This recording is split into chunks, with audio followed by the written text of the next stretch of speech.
नमस्कार,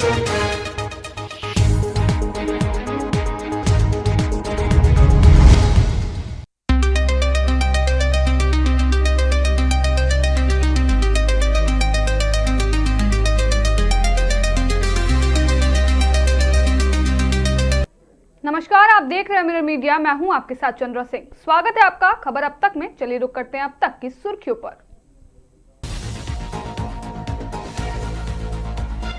धनबाद पुलिस की तीसरी आंख तैयार, 200 जवानों ने ली ट्रेनिंग।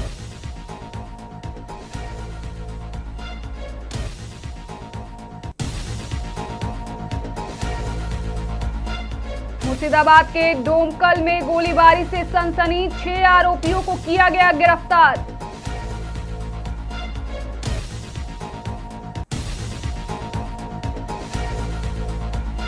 तमिलनाडु में सियासी पलटवार, कांग्रेस टीवीके के साथ डीएमके का बड़ा वार।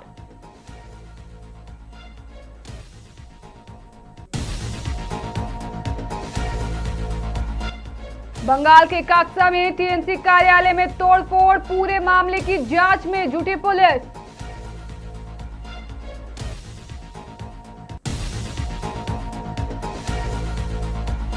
चतरा में मौत बनकर दौड़ा हाईवा, स्कूटी सवार 2 युवकों को कुचला।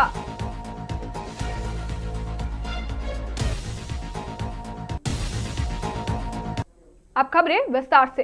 धनबाद की सुरक्षा व्यवस्था अब और भी हाईटेक होने जा रही है। धनबाद पुलिस ने आधुनिक तकनीक को अपनाते हुए कानून व्यवस्था को सुदृढ़ करने की दिशा में एक बड़ा कदम उठाया है। पुलिस लाइन में चल रहे 3 दिवसीय ड्रोन प्रशिक्षण कार्यक्रम का आज सफल समापन हुआ, जिसमें जिले के 200 से अधिक पुलिस कर्मियों और पदाधिकारियों ने हिस्सा लिया। इस विशेष प्रशिक्षण शिविर में पुलिस पदाधिकारियों से लेकर जवानों तक ने ड्रोन संचालन की तकनीकी बारीकियों को समझा।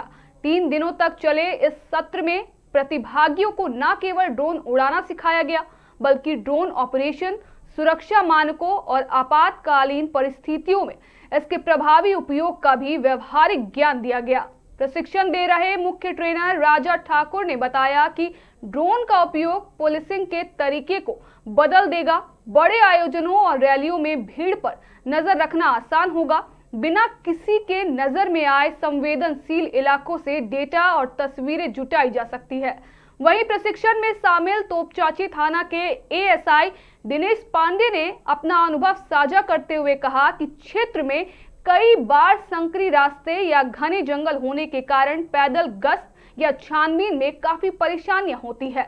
अगर किसी ऊंची इमारत की छत पर अपराधी छिपे हों तो ड्रोन की मदद से बिना जान जोखिम में डाले उनकी सटीक लोकेशन का पता लगाया जा सकता है। धनबाद पुलिस का यह कदम आने वाले दिनों में अपराध नियंत्रण और वीआईपी सुरक्षा में गेम चेंजर साबित होगा। अब आसमान से रखी जाने वाली इस तीसरी आंख की मदद से पुलिस दुर्गम इलाकों और संवेदनशील ठिकानों पर अपनी पैनी नजर रख सकेगी, जिससे अपराधियों के हौसले पस्त होना तय है।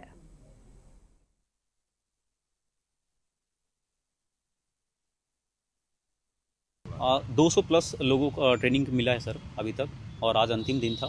और फिलहाल जैसे मैंने आपको पहले ही बताया था, ड्रोन को फ्लाई करना बहुत इजी है और सभी ने बहुत अच्छा अपना प्रदर्शन दिया। सबने अच्छा ड्रोन फ्लाई किया है। इवन जो फीमेल थी यहाँ पे, उन्होंने बहुत अच्छा ड्रोन फ्लाई किया है। क्या बेसिक शुरुआत होती है सीखने की? क्या सीखने की सर बेसिक थ्योरी होती है कि आप पहले ड्रोन को जानते हैं कि ड्रोन ऊपर कैसे जाता है, नीचे कैसे जाता है, हम कैसे कैमरास के एंगल से फ़ोटोज़ क्लिक करते हैं। तो नॉर्मल कुछ ऐसे चीज़ें जो ध्यान दिया जाता है। कहाँ दिक्कतें कहाँ आ सकती है? दिक्कत आती है सर कि अगर आप अपने आँख से दूर ड्रोन को करते हैं, ओझल करते हैं आँख से, तो क्या होता है थोड़ा सा ना एक सडन से लोगों को पैनिक होता है कि ड्रोन हमारा कहाँ पे है। ठीक है, उसके लिए भी हमारे पास फीचर्स है कि अगर ऐसा कुछ अटैक हो कि ड्रोन अगर आपको दिख नहीं रहा है, अगर डिस्कनेक्ट हो गया रिमोट से, तो एक बटन होता है, उसको प्रेस करेंगे तो ड्रोन जहाँ से उसने फ्लाई किया था वो वापस वहीं पर आ जाएगा। अभी ये कितना रिक्वायरमेंट है धनबाद पुलिस को भी? सर देखिए, रिक्वायरमेंट्स तो बहुत हैं, काफ़ी हैं। ज़्यादातर मिलिट्री में, डिफेंस में भी ज़्यादा, पुलिस में अभी झारखंड पुलिस में हमारा 40-50 ड्रोन का रिक्वायरमेंट है अभी। और जैसा कि एसएसपी साहब ने कहा कि 2 ड्रोन उन्होंने परचेस करना चाहते हैं वो, तो देखते हैं सर, अगर ड्रोन अच्छा लगा, उनको ट्रेनिंग अच्छा हो, ड्रोन अच्छा हुआ होगा तो हम प्रोक्योरमेंट करेंगे सर आगे। काफ़ी उत्साह के साथ लोगों ने? हाँ, काफ़ी उत्साह के साथ सबने प्रैक्टिस किया। थ्योरी भी अच्छा गया, प्रैक्टिकल भी सबका अच्छा गया सर। ड्रोन के बारे में हम लोग को बतलाया गया कि ड्रोन हम लोग कहाँ कहाँ पर उड़ा सकते हैं और अपना ट्रेनिंग जब प्राप्त कर लेंगे तो अपने थाना में अगर उपलब्ध होगा तो वहाँ से हम लोग उसको धीरे धीरे और बेसिक रूप से चीज़ सीख लेंगे। क्या दिक्कतें आती है और ड्रोन से कितना फ़ायदा मिलेगा? ड्रोन से फ़ायदा मिलेगा, जैसे मान लीजिए ऊपर में कोई बिल्डिंग वगैरह पर पत्थर है या कोई आदमी लुकाया हुआ है, छिपा हुआ है, उसको हम लोग यहाँ से ड्रोन के द्वारा देख लेंगे और उस पर कार्रवाई करेंगे। कई रास्ते हैं जहाँ बहुत जटिल हाँ, जटिल रास्ता है, वहाँ पर भी वहाँ नहीं जा पा रहे हैं, तो वहाँ नहीं जा पा रहे, उसी स्थिति में हम लोग ड्रोन यहाँ से करीब 1 किलोमीटर दाहिने किलोमीटर में भी जा सकता है, तो यहाँ से ही हम लोग बैठे बैठे सब लोग देख करके और अपना वो कर सकते हैं। काफ़ी अच्छा अनुभव मिला आप लोगों को? हाँ, काफ़ी अच्छा अनुभव। नाम क्या होता है? दिनेश कुमार पांडे SI टोकझांसी थाना। तमिलनाडु की राजनीति में बड़ा उलटफेर सामने आया है। कांग्रेस ने तमिलगा वेट्री कड़गम यानी टीवीके को सरकार गठन के लिए समर्थन देने का ऐलान कर दिया है। पार्टी का कहना है कि जनता ने टीवीके को स्पष्ट जनादेश दिया है, जिसका सम्मान करते हुए यह फैसला लिया गया है। अभिनेता विजय की पार्टी ने अपने पहले ही चुनाव में शानदार प्रदर्शन कर सभी को चौंका दिया है। वहीं कांग्रेस के इस कदम से DMK नाराज हो गई है और इसे पीठ में छुरा घोंपने जैसा बताया है। इस फैसले के बाद राज्य में सियासी हलचल तेज हो गई है।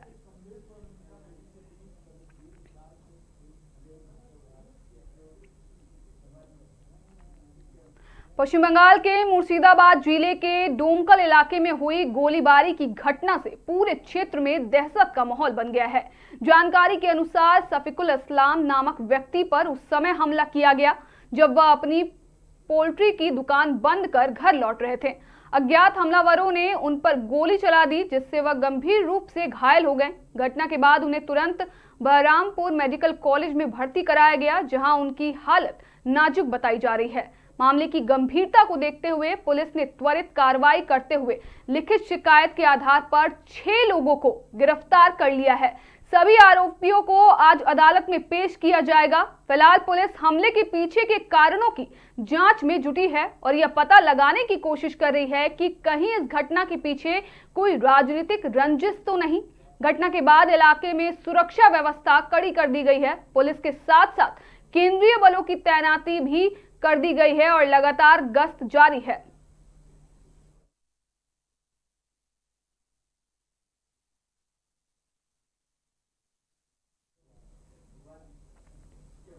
पश्चिम बंगाल में परिणामों के बाद से राज्य के विभिन्न हिस्सों से अराजकता, अशांति, हिंसा की घटनाएं सामने आ रही है।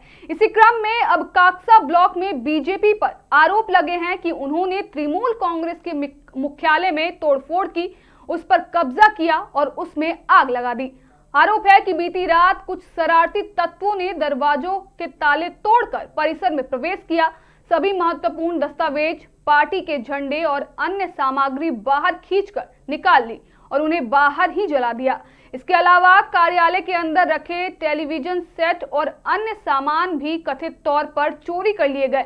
बुधवार की सुबह काक्सा तृणमूल कांग्रेस के ब्लॉक अध्यक्ष नव कुमार सामंत, जिला महासचिव देवदास बक्सी और अन्य जिला स्तरीय नेताओं के साथ जब पार्टी कार्यालय खोलने पहुंचे तो उन्हें इस घटना का पता चला, जिसके बाद काक्सा पुलिस को तत्काल सूचित किया गया, जिसके बाद पुलिस पहुंची और पूरे मामले की जांच में जुट गई है।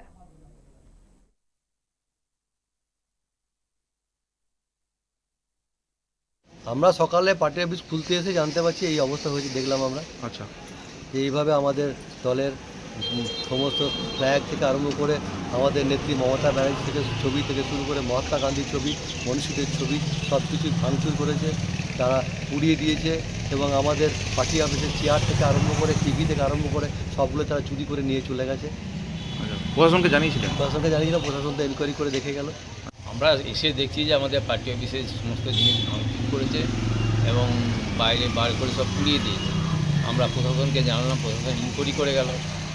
কি বলবেন? প্রশাসনের ভূমিকা দেখুন, আমরা তো পুলিশ প্রশাসনকে জানাচ্ছি, এবারে বিজেপি যে এত জয় হয়েছে ওদের, নিশ্চয়ই ওরা মানুষের রায় পেয়েছে, তাই সেই জয় পালন করুন। কিন্তু দেখুন, আমরা ভারতীয় জনতা পার্টির সৈনিক, আমরা কোনোদিন না চাইনি কি আজ পর্যন্ত কারোর পার্টি অফিস দখল করব বা কোনো রকমভাবে মারামারি, আমরা এসবে আমরা কোনো দিনও বিশ্বাস করি না।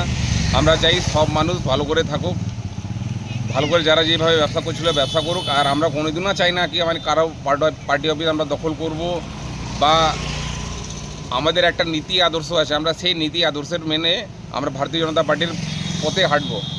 আমাদের সেন্ট্রাল থেকে নিয়ে রাজ্য নেতৃত্ব থেকে নিয়ে সবাই বলেছে এই জিতটা মানুষের জিত, বাঙালি সমাজের জিত। चतरा में तेज रफ्तार और लापरवाह कोयला ढुलाई ने एक बार फिर 2 जिंदगियां छीन ली। बुधवार सुबह करीब 5:30 बजे मजराही के पास एक अनियंत्रित हाईवा ने स्कूटी सवार 2 युवकों को कुचल दिया। टक्कर इतनी भीषण थी कि दोनों को करीब 50 मीटर तक घसीटते हुए वाहन आगे बढ़ गया, जिससे उनकी मौके पर ही मौत हो गई।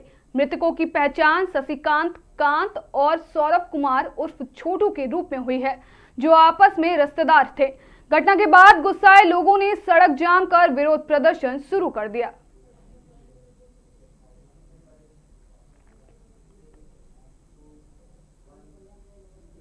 रांची के टाटीसिलवे थाना क्षेत्र में हुए सनसनीखेज हत्याकांड का पुलिस ने खुलासा कर दिया है। प्रेम प्रसंग में हुए इस वारदात में महिला समेत 3 आरोपियों को गिरफ्तार किया गया है। बताया जा रहा है कि मृतक कमलेश का अंकिता देवी के साथ लंबे समय से प्रेम संबंध था, लेकिन कमलेश की शादी दूसरी लड़की से हो जाने पर अंकिता नाराज हो गई। इसके बाद उसने अपने पति शिवनाथ सिंह और साथी के साथ मिलकर हत्या की साजिश रची। पहले कमलेश को घर बुलाकर शराब पिलाई गई, फिर नशे की हालत में उसका गला दबाकर हत्या कर दी गई और शव को ठिकाने लगा दिया गया। की साक्ष्य और भौतिक साक्ष्य हैं, उनका सत्यापन किया गया। तो सबसे पहले उस व्यक्ति की पहचान की गई जिसका नाम था कमलेश कुमार, जो कि परमानेंटली रहने वाला नवादा का है, बट हाल ही में अनगढ़ थाना क्षेत्र अंतर्गत कहीं पे रह रहा था। उसके बाद जितने भी एविडेंसेज हम लोगों ने एग्जामिन किए, उसके बाद 3 लोगों को हमने हिरासत में लिया, जिनके नाम है शिवनाथ कुमार सिंह, अंकिता देवी, साहिल रजा। और जब इनसे हम लोगों ने पूछताछ करने उपरांत हम लोग को पता चला कि जो मृतक हैं कमलेश कुमार सिंह, उनका एक अफेयर था अंकिता देवी के साथ में। अंकिता देवी के जो पति हैं वो है शिवनाथ कुमार सिंह।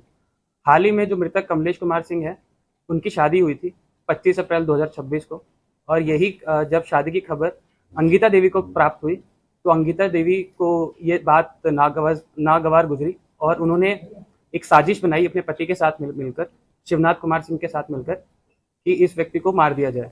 सबसे पहले इसमें इंपॉर्टेंट चीज़ ये है कि जो अंकिता देवी है, उसने जो उसकी अफेयर की चर्चा थी, उसने कभी भी अपने पति से नहीं की।